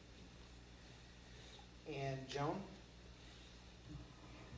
Yes, an update next month on the different standing committees and the chairs that were elected, or even just a new sheet with those positions and maybe an asterisk next to the person who's the chair. Because we had a question, if I had something I wanted to bring up about policy, instead of going through the superintendent's office or going through Charlotte, I could just call that person who's the chair and give them my input. That's a great idea, thanks, That Joan. would be helpful. Thank you, I think it would be as well. Okay, thanks. All right, any additional items? All right, on that note, I will entertain a motion to adjourn. So moved. Moved by Paul, Second. second by Sean. Any discussion? All right, roll call vote. Kathleen? Yes. John? Yes. Chris? Yes. Jen? Yes. Sean? Sorry. Yes. I'm excited too. Matt? Yes. Paul? Yes. Joan? Yes. And I'm a yes as well. Motion passes unanimously. We are adjourned at 8:50. Good night, Joan.